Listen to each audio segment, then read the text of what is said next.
Hello, my name is Sarah Gordon and I'm the module lead for outdoor play in the early years. I'm working alongside Matt. Now we thought that it'd be really important to put a screencast together to talk you through the assessment task, as I know that this is the task that we all get really anxious about as students, so let's crack on. So you've already completed a research proposal and pre-recorded presentation on previous modules. So you can return to these to remind you of the process you went through, and you can use previous guidance, but, and there is a but here, you will need to use your judgment when considering which parts are relevant to this assessment. And in the Enabling Environments module, you were given a very specific breakdown of slides, and it's expected that you return to these to assist you with this project. Okay, so you are to develop and record a PowerPoint presentation incorporating your reflections, findings, plans for development using relevant academic literature and a reference list. You'll use screen recording software such as Screencast-O-Matic to record narrative and ensure that it's submitted as a self-running presentation. As near to 10 minutes as possible. And slides should be clear and engaging. And so can you please check the guidance on how to present info using PowerPoints. And the submission date for this, which is all on your assessment details that you can find on the assessment page on Blackboard, but submission date for this is week 36, and that's the week beginning the 28th of March. Okay, so firstly, we're going to use the core values for high quality outdoor experiences for young children, which can be found through Learning Through Landscapes. And if you look at the bottom of the slide, I've put you the link there to them. Learning Through Landscapes is an organisation that's been going for many years, which basically specialises in outdoor play in the early years. They have 10 core values here. So what we're asking you to do is use one or two of these core values and have a look at them against the elements in practice. So we can either be looking at the outdoor environment, the resources that are needed, or the practitioner's attitude towards outdoor play, or child well-being. And actually child well-being is really quite critical at the moment, as we're seeing a lot of children coming back into practice where their well-being has really been challenged over the last 18 months. Okay, so for example, if we were looking at the value number 9, which young children need challenging and risk within a framework of security and safety. So we use the literature and policy to relate it to one of the following, or two of the following. So we could look at how practitioner attitudes towards outdoor play impacts on this. Or we can look and see how this allows for children's holistic development and how that is promoted. Okay, so moving on. So, your research proposal.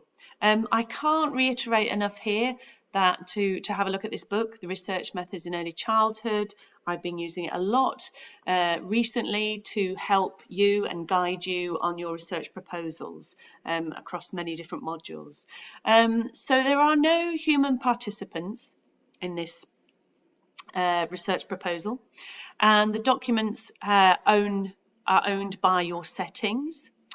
And there is what we call a gatekeeper here. And a gatekeeper is someone in an organisation or a organisation body who has to give permission before research can go ahead. So in your case, it will probably be the head teacher or the manager.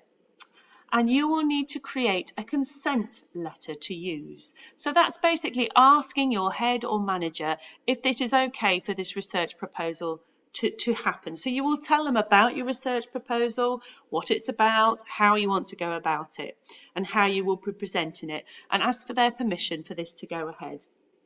We will put up an example of consent letter into the learning materials for you to have a look at, so don't worry about that. Then we have the ethical considerations. In any research project, you will always be asked to gain ethical considerations. And I know this is the area that we panic about the most, but we have on your proposal form each box that you need to fill in relation to your ethical considerations. You've also got guidance from the Sheffield, BERA, and the Code of Ethics and Conduct that you need to have a look at in order to help you to fill in this ethical guidance.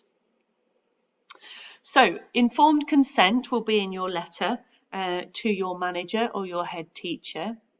And we always need to say that this is confidentially and anonymity of the materials that you use. The right to participate and right to withdraw, that will be your back to your gatekeepers again. And then the benefits of research and any potential harm for the research. So again, please use the guidance provided for you to help you fill in this section of your proposal.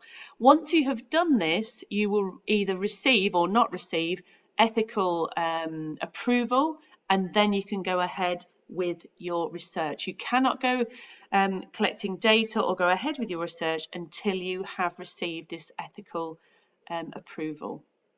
So we're using a documentary analysis as a research method. We're looking at national and own setting documents. So I've just pulled something quickly together here on this slide to show you some examples of national documents. Now you know these policy documents, you work with them all the time. So we're looking at the statutory framework, we're looking at the revised development matters by the likes of Grenier, the DFE document, or Birth to 5. And then we're looking at your local and own policy documents. So for instance, your setting outdoor play policy or information about outdoor play for parents. Okay, so this is what we mean when we're talking about documentary analysis as a research method between the national and our own setting. So moving on. The assessment criteria is all on your rubric, and I really do urge you to download this and have a really good look at it, because this is where you will gain or lose your marks. So the assessment criteria talks about a research method to evaluate setting practice in outdoor play. Very clear, okay? And the method has been described, evaluated, and ethical issues have been considered. It's a discussion of how outdoor environment can support some or all of the following aspects in young child's development, learning, health and well-being. It's about development plans to improve setting practice. And clear and engaging slides in your presentation. So presentation skills are clear with APA referencing. I cannot stress enough here, you must use your APA referencing guidance, because again, this is where you can lose marks.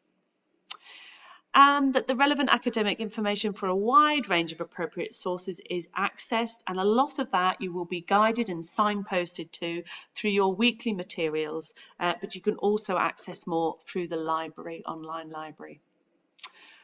Okay, and just another point to make here, don't forget the concepts, principles, theories and policies. Elements of these should be included through the discussion of how the outdoor environment can support some or all of the aspects, so young child's development, learning, health and well-being, and also the relevant academic information from a wide range of appropriate sources. So these four, the concept, the principles, theories and policies, really need to weave through both of those. And finally, your formative task. So the task that you need to be getting in fairly soon, really, after the first few weeks of your module, and that's on week 32. Sorry, I was just looking at the dates here. That's to be submitted in week 32. So along with this research proposal, you can also submit 3 slides of your PowerPoint as well. It's very self-explanatory, the proposal form here. We've just been a little bit through the ethics. To start with, you give a brief outline and the context and purposes of your research. Which literature have you read? Please use the APA referencing. The questions that you hope to answer, methods, and then at the very back here you can see the reference list as well that you need to be adding. You must not collect data though prior to receiving ethical approval from this formative process. I can't stress that enough. Okay, so I hope this has given you an idea and a brief overview of what's expected from your assessment task. I look forward to seeing them. Thank you.